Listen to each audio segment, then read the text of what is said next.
Welcome to today's Hazardous Webinar from Natural Hazards Research Australia.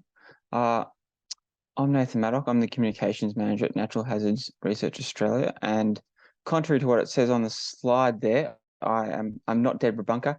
Unfortunately, we've had some technical difficulties today, so I am stepping in to host for Deb. So yes, welcome to our monthly September Hazardous Webinar. I'd like to acknowledge that today we're meeting across a range of different Aboriginal lands and that we're guests on these lands.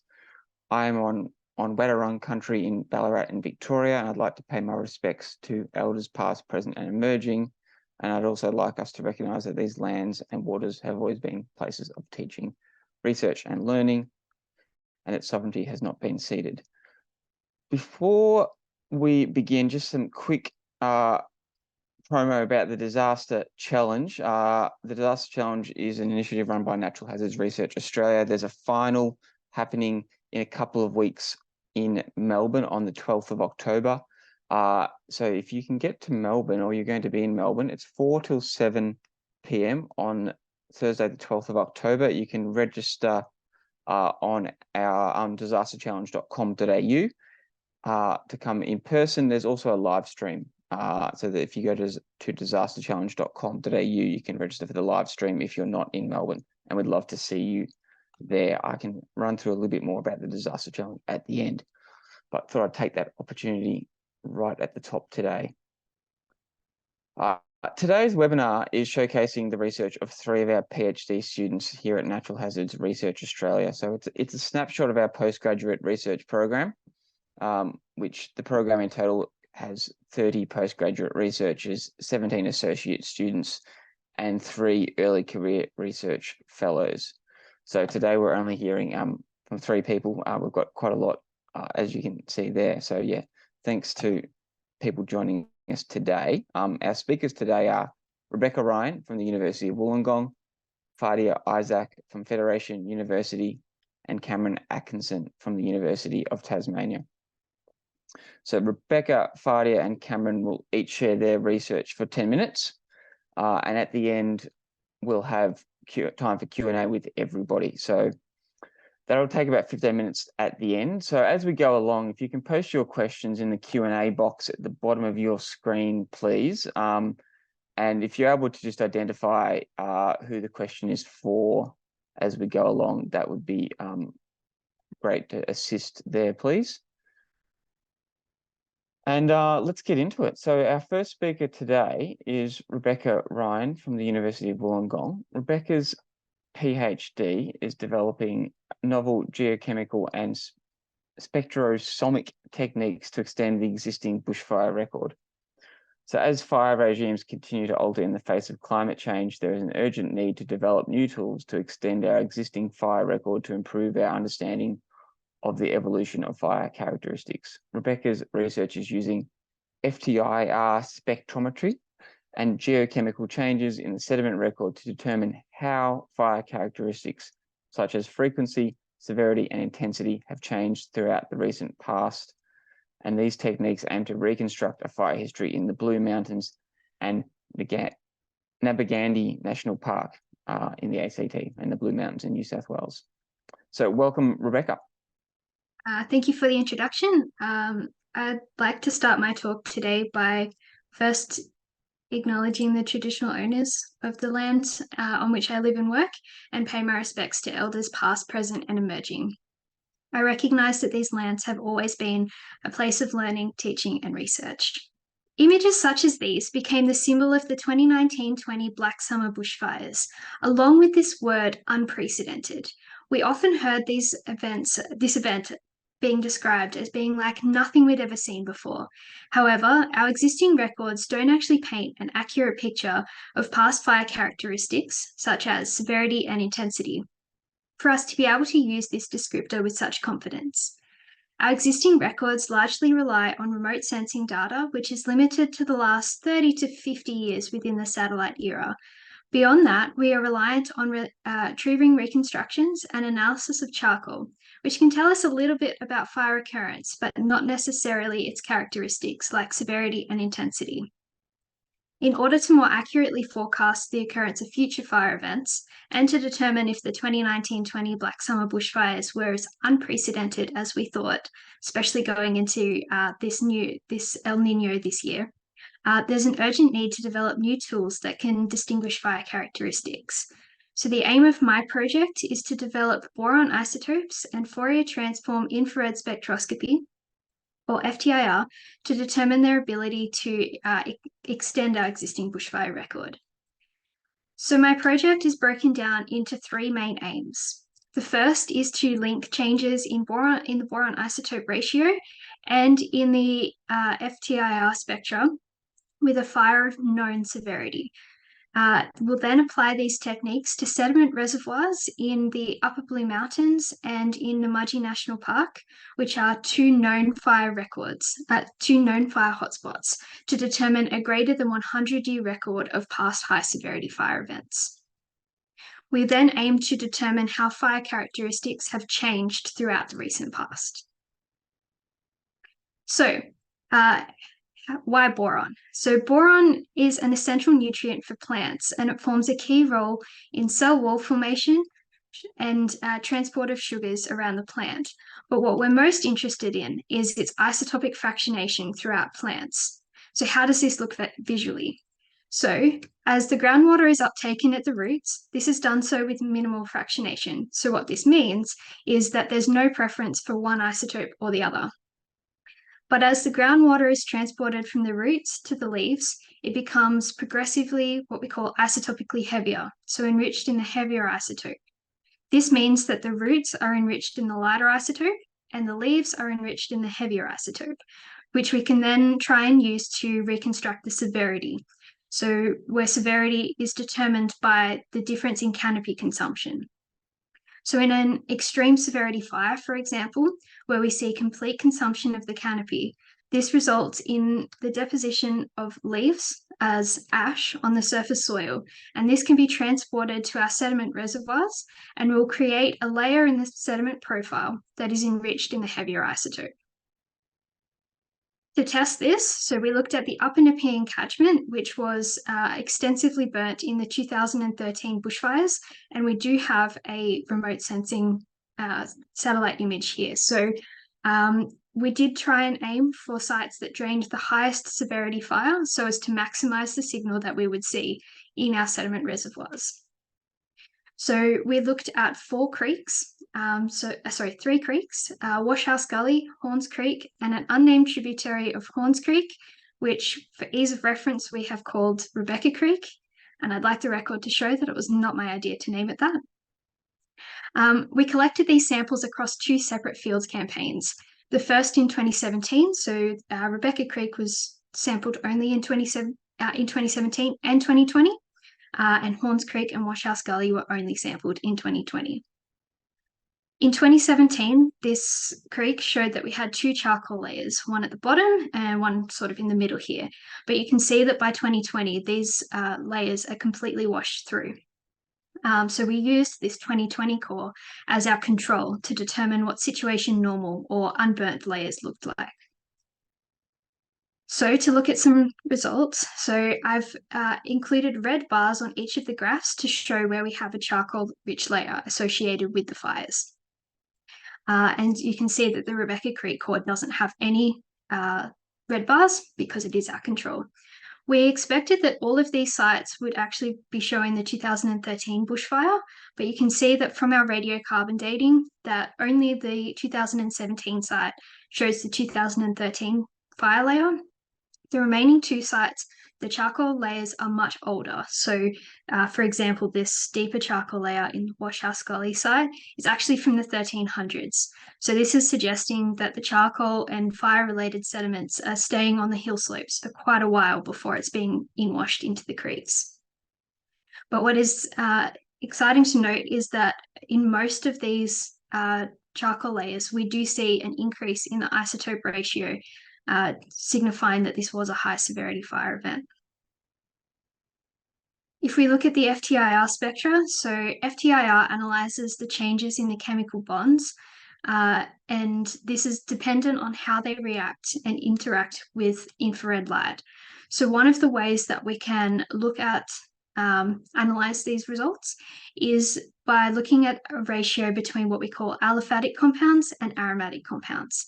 So aliphatic compounds are these long chain-like structures, and they're the first to be decomposed as soon as they're exposed to higher temperatures. They tend to form these more ring-like structures, which are more temperature and decomposition resistant. So when we look at a ratio between the two of these, we expect to see an increase in this ratio in fire-affected layers. So these are some preliminary results from the Blue Mountains, and we can see this is that ratio that I was mentioning.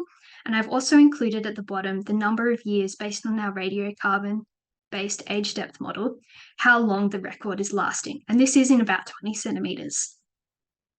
We defined anything greater than 10 as being a peak. Anything below 10 was kind of within the normal variation that we would expect. And as you can see, all of these sites identify at least one major fire event, with some of them recording even more. What we can also look at is the gap between the peaks. So between these bottom peaks on the Urella Brook side is 145 years, whilst between the top two peaks is 130 years. This is more likely to be actually a larger difference between both, since this doesn't take into account the error or uncertainty on our age depth model. And what we can see is that this most recent fire event is more than 3 times larger than the two peaks below. So this suggests that this peak at the surface was of a higher temperature. The intensity of the fire was much higher. If we look then at the Cotter River, so this is in Namadgi National Park, and it's located by this purple dot. I've also included on the side, this is again the aromatic to aliphatic ratio, and I've included these red bars to denote the last warming period. So this was the last period that was most comparable to present. And we can see that the intensity of the fires following the Industrial Revolution are higher. So they're higher temperature fires. We can also see there is some change in the frequency of these high intensity events as well. So to conclude, we can boron isotopes and FTIR are both showing promising signatures with these past fire events, and we can see some relationship between the increasing fire intensity and frequency during the recent past. So I'm in my 3rd year now. My next steps are to continue. I still have a few more samples to analyze and a few more sites to, and if these are successful, then they can be applied to other fire hotspots in Australia and also globally. Thank you. Thank you, Rebecca. And I'm glad you could correct my terrible pronunciation of the national park there in the ACT. So thank you for obviously getting it right, and you work in that area, so you know what it is. So thanks for that. Just remind everybody that there's the Q&A in the bottom. So if you have questions about Rebecca's research, you can pop them in there. And when we come to our Q&A panel session at the end, we'll run through those. So our next speaker today is Fadia Isaac from Federation University. So Fadia is a clinical psychologist, and her PhD is online cognitive behaviour intervention for the treatment of insomnia and nightmares in bushfire survivors. So bushfires are traumatic experiences, both for those who are impacted and for emergency responders, and they can drastically affect how people sleep for many years afterwards. So Fadia's PhD has developed a treatment for these sleep disturbances, including insomnia, nightmares, and trauma symptoms. So Fadia is currently conducting an online trial, which can be completed in the participant's own home, which gives them an increased self-governance of their mental health and sleep patterns. Early results are promising, but more participants are required throughout 2023. You can register for this trial on our website. I know Fadia is going to talk about it here today, and I'll put the link in the chat for everybody. But welcome, Fadia. Good afternoon. My research looks at the development and application of psychological treatment for sleep disorders and trauma symptoms in bushfire survivors. The concept of losing a home and a community is not well understood by many of us. However, for someone who has lost a home, belongings, and their community to bushfires, it's a devastating reality. Bushfires are widespread and they affect almost every state in the country, as you can see from the map here. The 2019 summer bushfires resulted in the burning of over 20 million hectares of land, destroyed 3,000 homes, and killed 33 people. Bushfires are now considered a global crisis. So this is a current world map. And the red spots here show the, prevalence of bushfires. Unfortunately, due to climate change, we expect for bushfires to increase by 57% by the end of the century. So taking a closer look at the repercussions of bushfires, they extend from financial losses, including forestry and wildlife, to human hardship, including psychological traumatization. Some of the most prominent mental health conditions that we see following bushfires include depression and anxiety, sleep disorders, post-traumatic stress disorder or PTSD, and suicidal ideation. My research focuses on sleep disorder and PTSD. So how prevalent are these disorders in bushfire survivors? In an international survey that we conducted in 2022 in Australia, Canada, and the US, we found that 49% of our sample reported symptoms of insomnia, 29% reported nightmares, and 78% reported PTSD symptoms. So that's quite alarming. As you may ask, why really bother with sleep disorders? Taking a look at this diagram here, when trauma takes place, bushfires in this case, the first reaction that we see is anxiety, hence the fight-flight response. When someone has an elevated level of anxiety, it would be quite difficult for them to fall asleep. So, and if their sleep problems are ongoing, that can lead to the development of clinical depression and or clinical insomnia. Now, this is usually when people will present to us for therapy and they would want some help with their symptoms. However, there are two problems in this mid-cycle here. The first one is that people do not talk about sleep problems, mainly because they don't realize that it can be a contributing factor to their presentation. The other one, in addition to the shortage of psychologists in rural areas, many psychologists in the country do not have sufficient training in treating sleep disorders. So what happens is that if people do not get the right treatment in a timely manner at this stage or even this stage here, unfortunately, their symptoms can progress into PTSD, which is a more difficult and challenging mental health condition to treat and recover from. So what is the solution? Well, I have the solution. I have designed an online sleep-based psychological program to treat symptoms of insomnia, nightmare, and PTSD. Sleep-Best Eye incorporates video animated treatment and role plays of therapeutic sessions to better engage the user. The treatment can be taken in the comfort of someone's own home at their nominated time. Taking a closer look at the Sleep-Best Eye, it consists of 6 online modules. So there is the psychoeducation part, sleep scheduling and cognitive restructuring. They form part of the cognitive behavioral therapy that we use for treating sleep disorders. Then we also touch on trauma, PTSD, and flashbacks. There is also a section that addresses nightmares and offer treatment for nightmares. And of course, relapse prevention.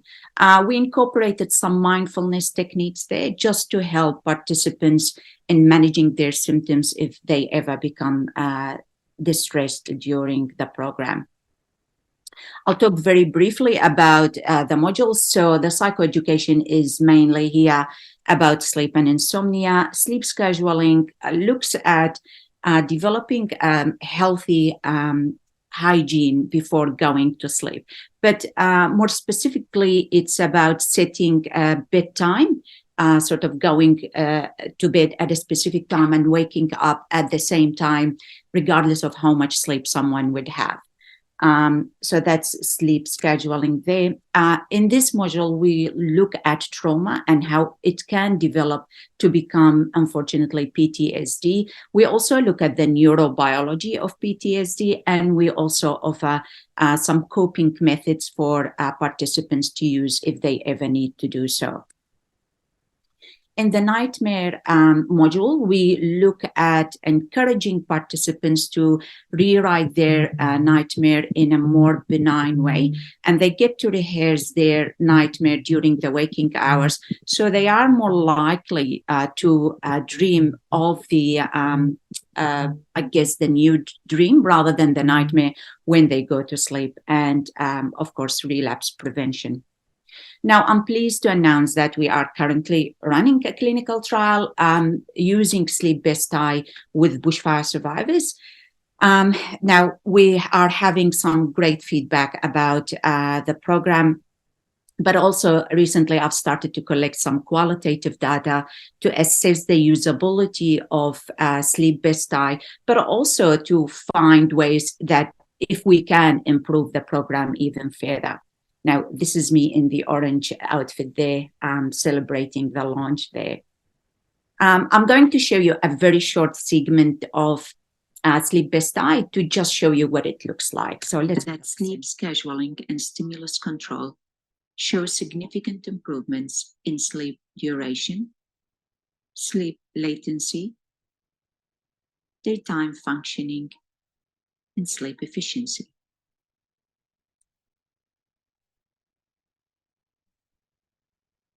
The offered treatment in this section will require from you to make great changes in your sleep routine so you can gain better results.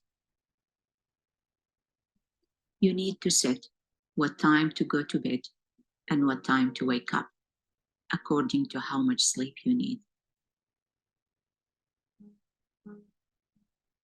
So how much sleep do you think you need? Typically, there is no specific amount that will work for everyone. Everyone is unique, and your body will differ to others in its need to sleep. Adults need between 6 to 8 hours of sleep. However, some people may need 5 hours, while others may need 10 hours to feel refreshed. It is important in this treatment to let go of any preconceived ideas of how much sleep you need. So the benefits of using sleep best eye is the fact that it can reach thousands of bushfire survivors, mainly because it is online and it's self-paced. It is economical. It increases personal responsibility towards treatment. It can also provide more privacy for people who feel stigmatized to seek help. The used treatments are all evidence-based that have been shown to be effective in reducing the symptoms of insomnia, nightmare, and trauma. The treatment that is offered, it can be delivered easily whenever and wherever bushfires or other natural disasters strike. Now, this is a list of some of the publications coming from the international survey that we did. So we haven't got any publications from our clinical trial. The first 5 have already been published. This 6th article here is currently under review, and this last one is on its way to being submitted. This is our link to our clinical trial, so please feel free to take a screenshot of that if you feel the need to share that with your network. I just also, before I finish, I want to share with you an email that I have received from one of our participants who completed Sleep Best Eye. She writes to me, how do I save these modules so that I can continue forward to use them? They really have been the key that has turned my trauma into something I have more control over versus it controlling me. I'd like to be able to use them after my participation is over, months from now. And if the presentation has, sort of caused any distress for anyone, please feel free to use some of the numbers on the screen here. Feel also free to take a screenshot of those numbers. Thank you. Thank you, Fadia. And that was a really powerful comment to end on from a participant there, showing what they've got out of the trial and how it's helped them change their sleep patterns and hopefully reduce their trauma. So I think that's a really powerful call out to anybody if you think that perhaps you've been affected by a bushfire as a resident or in your emergency response role, and you might want to take part, or you know somebody who might benefit. Encourage you to take part, and we'll put the link there in the chat as well. Our third speaker today is Cameron Atkinson from the University of Tasmania. So Cameron's PhD is creating resilient and sustainable critical infrastructure using evidence-informed policy. So his PhD is investigating the governance, settings, resilience and sustainability and policy problems in the water, energy and transport sectors. His findings are highlighting the interdependencies between and across each of these sectors, as well as increasing the understanding of the complex relationships that exist between and across critical infrastructure. So welcome, Cameron. Thank you for that, Nathan. That's awesome. So first of all, I'd like to acknowledge the traditional owners of the land, as well as past, present and emerging leaders here in Hobart, Tasmania. Today, I will be introducing HYPER, or the Harmonised Interactive Policy Repository.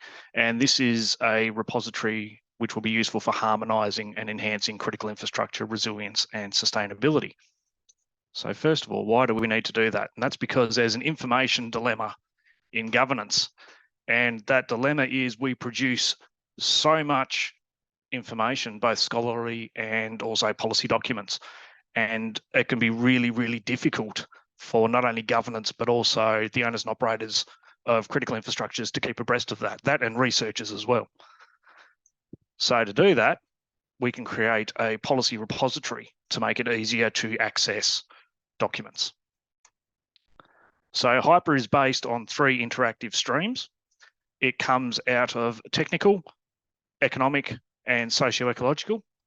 And this is because our infrastructure systems are mixes of technical systems. They're socio-ecological because they are based in the built environment and they're run by people. And they're also economic systems because, well, we have to pay for them. So each layer in this repository has its own category. So if you wanted to look at the national layer of a system, you'd be prompted to select what category of energy system you wish to view. So to make it easy, we'll look at energy systems and we will look at solar systems. So in the technical stream, you can see that the first line is renewable, fossil fuel and nuclear power. So these are the way that we can generate power. And in the renewables, there's hydro, solar, wind, geothermal. These are just one or two or three or four of many different ways. And then there are physical, non-physical, and virtual components of that as well. And in our non-physical, we have our policies, we have our regulations, and we have our standards. So if we look at solar energy in Australia, we can see that a national agency establishes a policy, and this policy aims to streamline energy policies across different states and territories. We would then submit policies that are uploaded to the repository, and they can encompass areas such as feed-in tariffs, standards for grid connections, permitting process, and specific incentives. What this does is it allows for policy comparison and analysis across states, territories, and different jurisdictions. So that means you can see where things work, where they don't, and what can be done to change that, which then allows for harmonisation, because what works in one jurisdiction may work in another. And then that also allows for excuse me, feedback and iteration over it. So the benefits of this repository are it allows access to a repository of policies tailored in an Australian context. There are localised solutions, so different states, territories and policymakers can develop region-specific solutions that consider local energy potentials and challenges.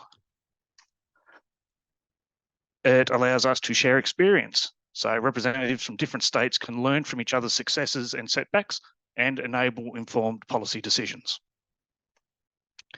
It allows for a more coordinated approach, so a harmonised approach to policies ensure that constant standards and guidelines are enacted which contribute to a more efficient and cohesive energy landscape.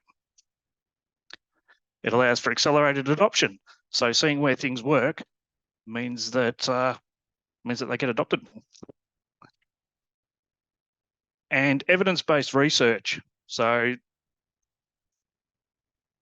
I've shown what we can use. Now we need to talk about the reasons why, so the evidence behind it. So I've conducted 2 systematic literature reviews, an energy review and a transport review.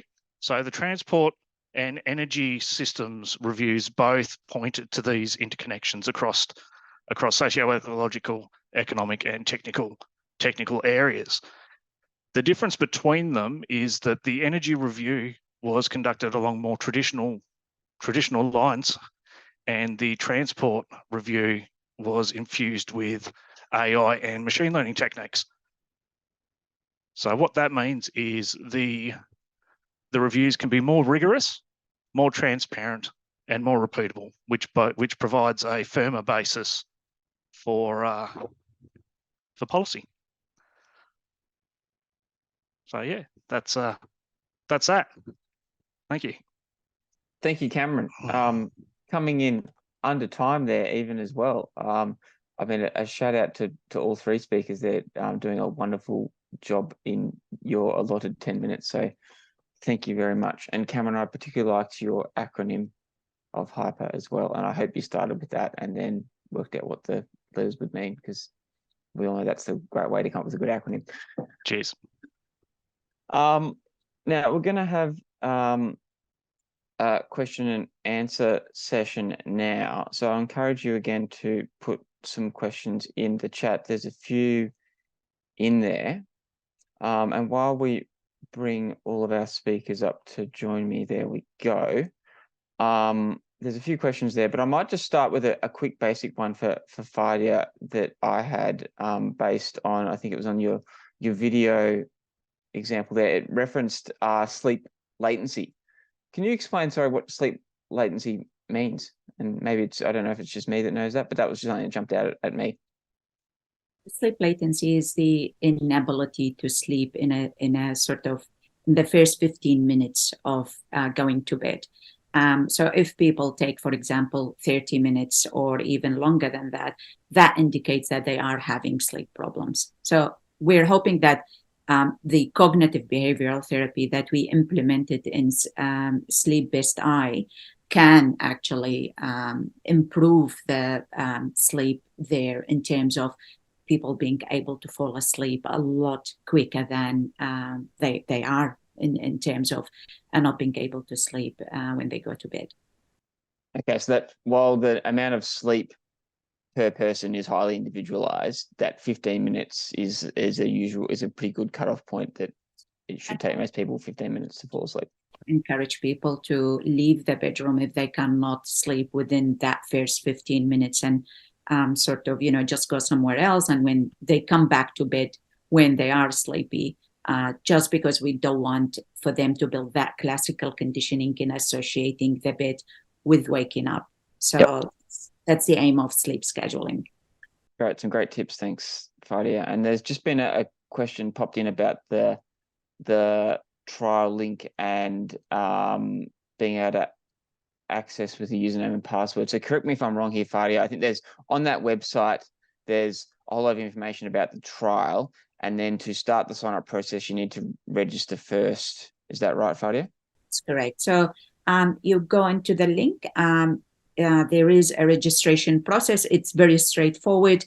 You will get asked some questions, of course, and then once you've submitted those questions, then one of the researchers, which is myself, I will be actually contacting you, letting you if you're qualified for the trial, and we take it from there.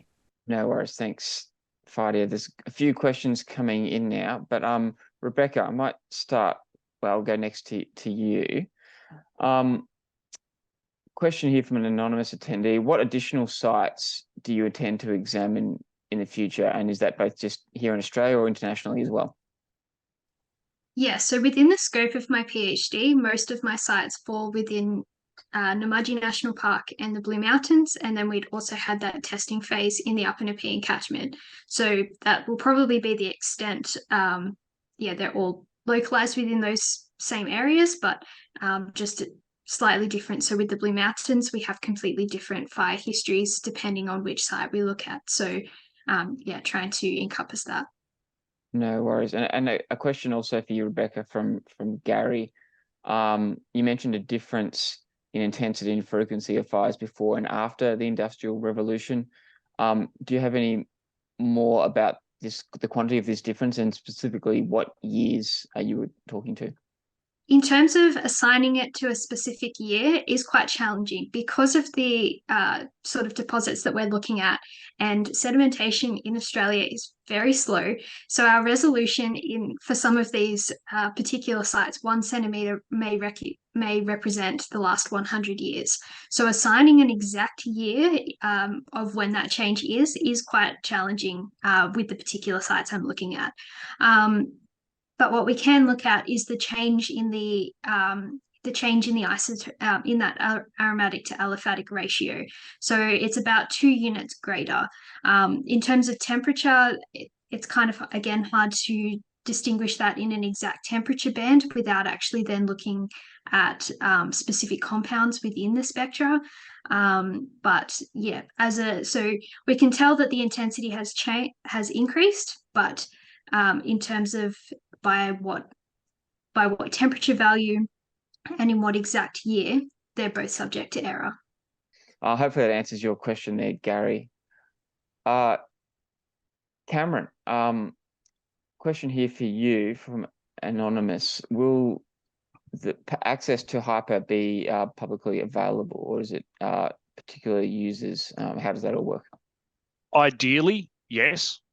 I mean, it would depend on who would help in setting it up and running it, because they would hold the infrastructure to do so. But for transparency and for educative purposes outside of CI, then yes, I'd love it to be publicly available, and also to have a function for the public to comment and even make submissions and suggestions. So yeah, I guess Cameron, you're hopefully intending for it to be, but it's subject to, I guess, the hosting and all those sorts of things. Yeah.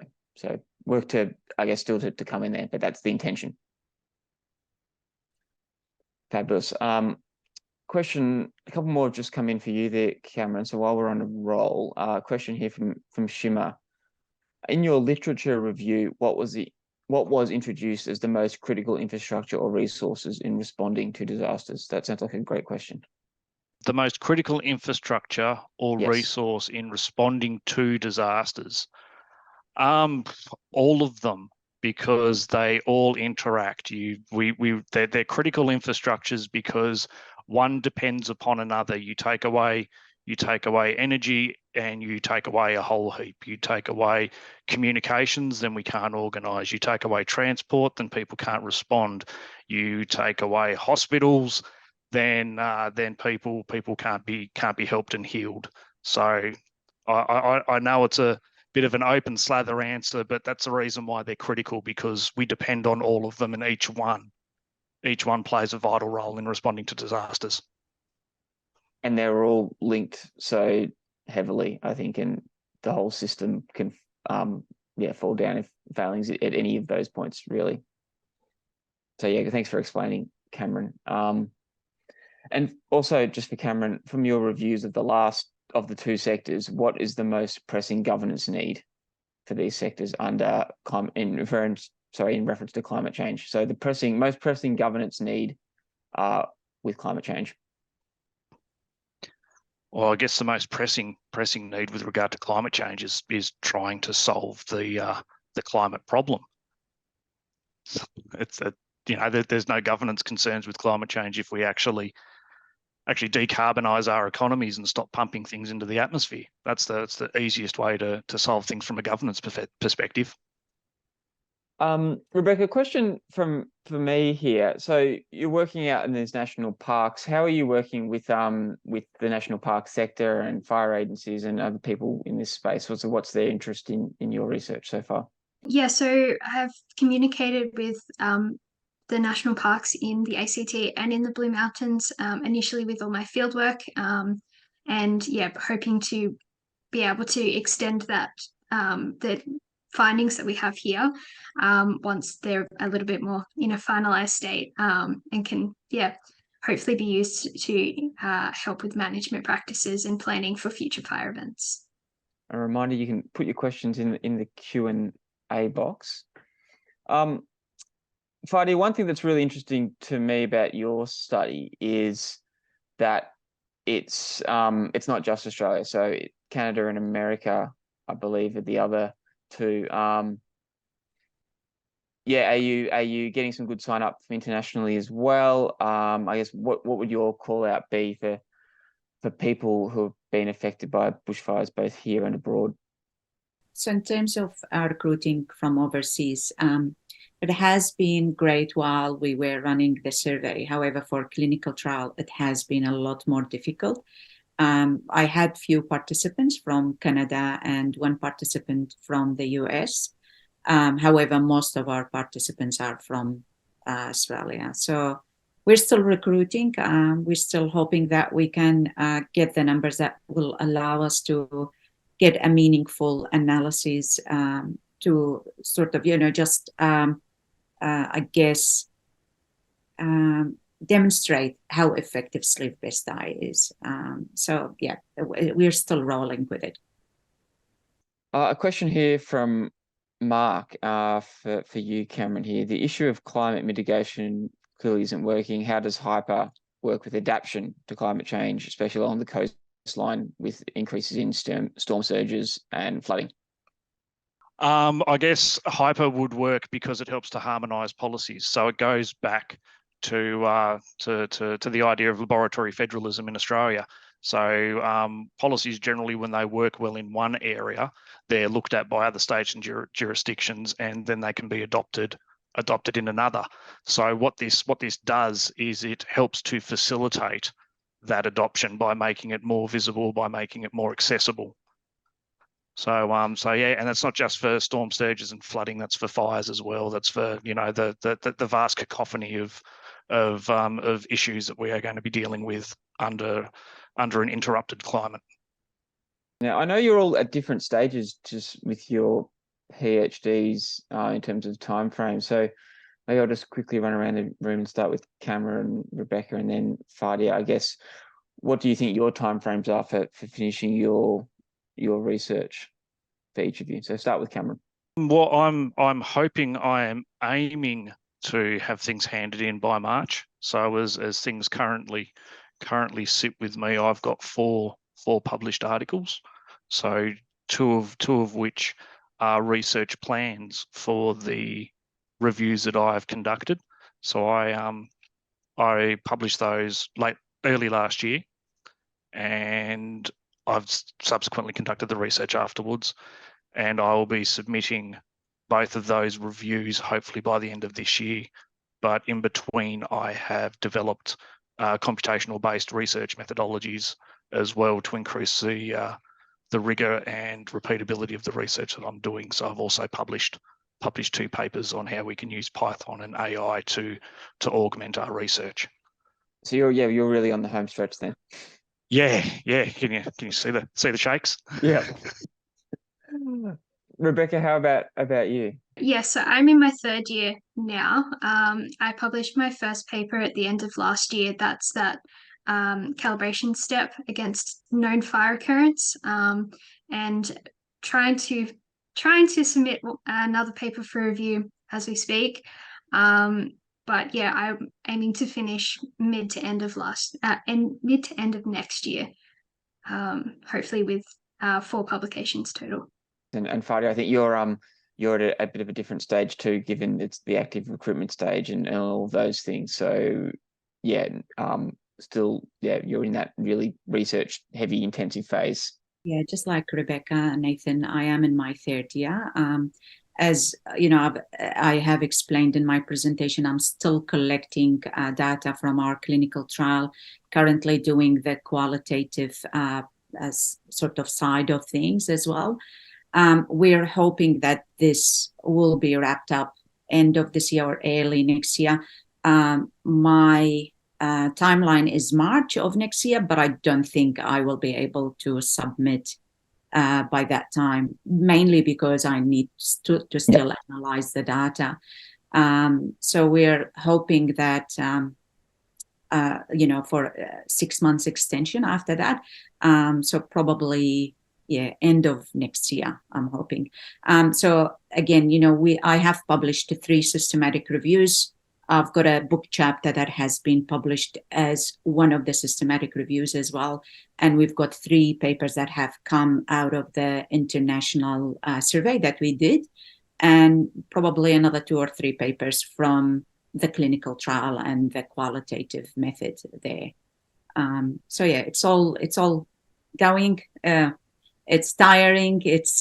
But it's all worthwhile. Really enjoying the process.